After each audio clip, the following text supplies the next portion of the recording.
Gardez les yeux fermés. Elle va vous donner un dé. Fermez votre main sur le dé sans regarder. Fermez votre main sur le dé.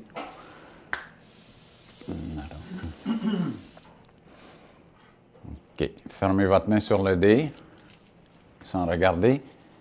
OK. Gardez la main fermée. Ouvrez les yeux. Là, je vais poser une question avant que vous rouvriez la main. Ensuite, quand je vais vous dire de rouvrir la main, vous allez rouvrir la main. Quelle couleur est le dé que vous avez dans votre main? Quelle couleur? Ouvrez. OK. Rouge vin. OK. Ouvrez. Nara? Bleu. OK. Elle est chanceuse. Bon. Le truc, le but de cette expérience-là, c'est pour vous faire comprendre qu'on pourrait faire ça là, à tour de rôle pendant plusieurs fois. Puis la chance de tomber sa couleur exacte, c'est un coup de chance, dans bien des cas. Alors donc, le but de l'expérience, c'est pour vous faire comprendre que si vous ne faites pas l'expérience d'une chose, vous pouvez juste imaginer sa couleur, imaginer sa forme, imaginer ce que c'est. Quand on parle de méditation, on parle d'éveil, on parle de nirvana, on peut juste imaginer. La seule façon de savoir c'est quoi, c'est de méditer. C'est d'en faire l'expérience. Je le vois, il est là. Pouf, la couleur, c'est réglé. Il n'y a plus de doute, il n'y a plus de spéculation mentale sur la couleur. Ah, je pense que c'est ça. Pas sûr, d'après moi, il est rouge, peut-être blanc. Non.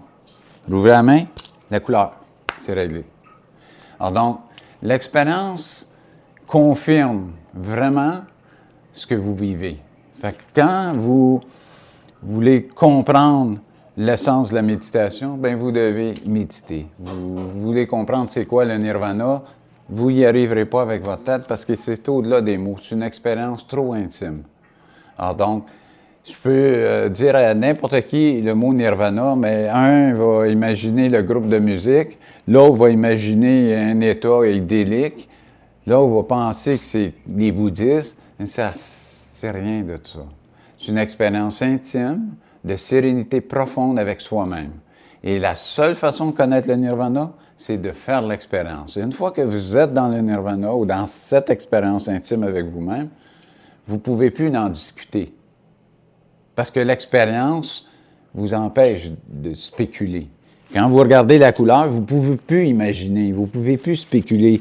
C'est ça la couleur. Alors donc, quand vous faites l'expérience est confirmée.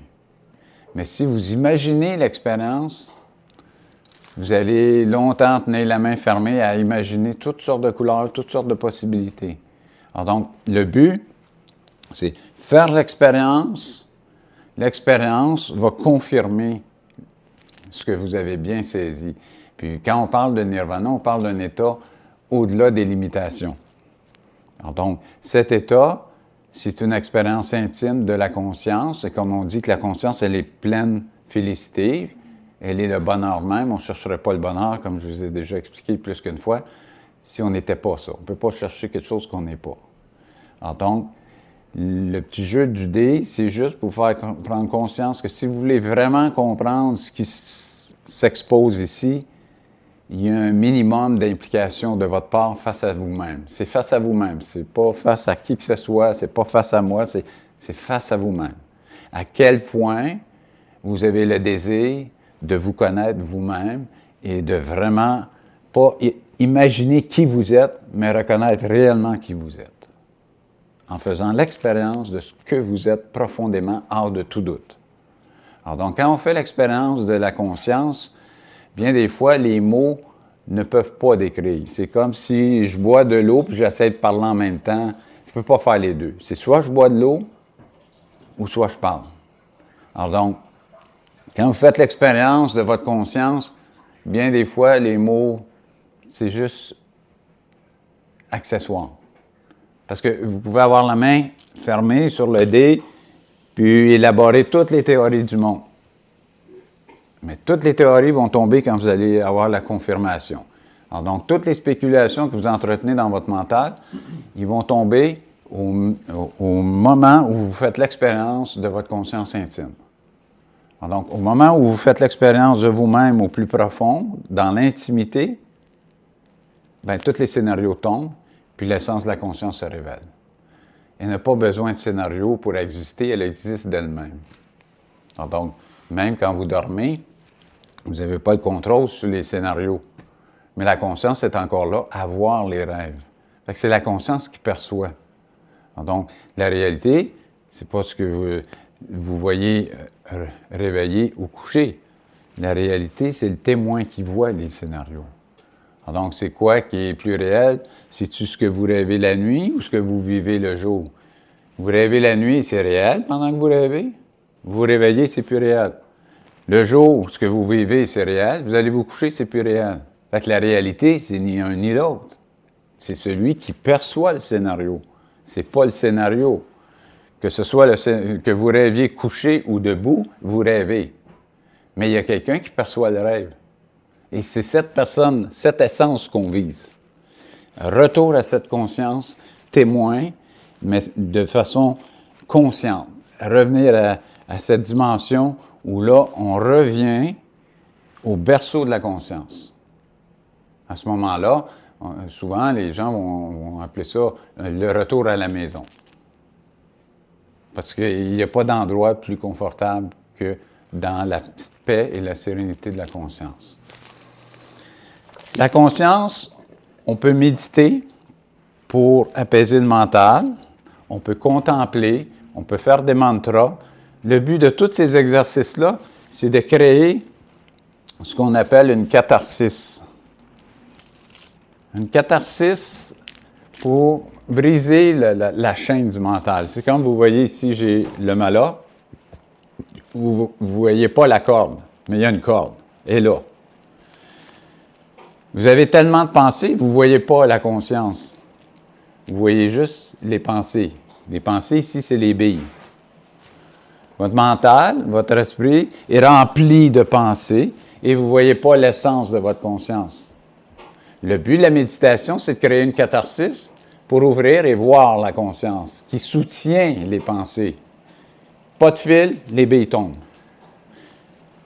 Si vous êtes conscient de votre essence, vous êtes capable de voir entre les billes l'essence de ce que vous êtes, de ce qui supporte toutes vos pensées, toutes vos fantaisies. C'est le fil. Pas de fil, les fantaisies, ils disparaissent. Alors donc, le but de la méditation, c'est de créer une ouverture dans votre conscience entre deux pensées, où là, vous êtes capable de vous fixer à un certain moment pour faire en sorte qu'on puisse percevoir la corde dans toute activité, ou qu'on puisse expérimenter la sérénité dans toutes les activités. Et ça vient avec le temps, la pratique. C'est comme quelqu'un qui fait un marathon, on ne fait pas ça du jour au lendemain. Tranquillement, il s'entraîne. Et si vous entraînez votre conscience à être présente à cet état, entre deux pensées, puis que vous apprenez à vous apaiser, bien, la capacité de faire l'expérience de votre essence profonde va devenir de plus en plus accessible. Et vous allez voir toute une dimension de vous-même. Le bonheur que vous cherchiez est là. La satisfaction, la sérénité que vous avez tant cherché est là. Et tous les problèmes imaginaires disparaissent. Vous êtes dans l'instant et ça suffit. Ce qui est passé, il n'existe pas. C'est passé. Le futur, qui le connaît? Il n'existe pas encore. Parce que vous ne savez même pas si vous allez vous rendre dans le futur. Le présent, c'est la seule chose qui semble vous appartenir, mais même ça, ça tombe dans le passé. Alors, donc, la seule chose qui reste, c'est la conscience.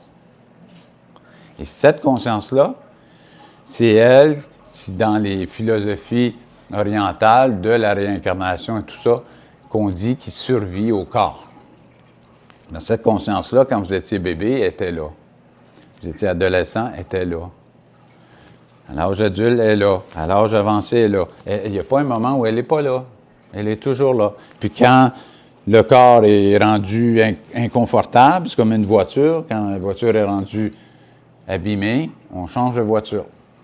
Donc, quand on arrive au terme de l'enveloppe physique, bien, la conscience passe à une autre dimension. Ça, c'est à partir des philosophies de l'Orient qui basent sur le samsara, les morts et les renaissances. C'est que la conscience n'arrive pas à s'expandre. Elle reste dans ses limites. La personne meurt dans ses limites et c'est comme un retour à la case départ. C'est comme à l'école. Vous doublez, vous revenez, vous n'avez pas réussi vos tests. Mais si vous avez réussi à devenir conscient de vous-même, la conscience s'expand, s'expand, s'expand à l'infini parce qu'il n'y a pas de limite.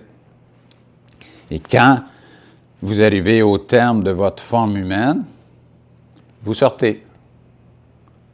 Vous sortez du véhicule, le véhicule n'est plus potable. Mais la conscience, elle continue, elle évolue. De façon très subtile, elle va se préparer pour une autre dimension. Alors donc, c'est là le principe, si on parle au niveau philosophique des morts et renaissances, la réincarnation et tout cela. Puis il y a des cas vérifiables de réincarnation. Vous pouvez faire des recherches. Il y a des cas vraiment documentés puis authentifiés. Alors donc, je ne suis pas là pour vous dire qu'est-ce qu'il en est de ça. Je suis là pour vous aider à trouver les outils pour revenir à votre conscience. Et c'est vous, en devenant conscient de vous-même, vous allez être guidé par cette force. Vous allez être consciemment guidé et non plus à la recherche, à chercher la couleur de la vie. Vous allez trouver la couleur et l'exactitude des choses. Alors donc, le but de revenir à soi, c'est d'avoir la couleur exacte de qui on est et non pas être coloré par toutes sortes de fantaisies ou de rêves qui ne sont pas nous, qui ne sont que des projections d'idéaux qui ne servent pas à la conscience vraiment, mais qui servent plus à la gratification.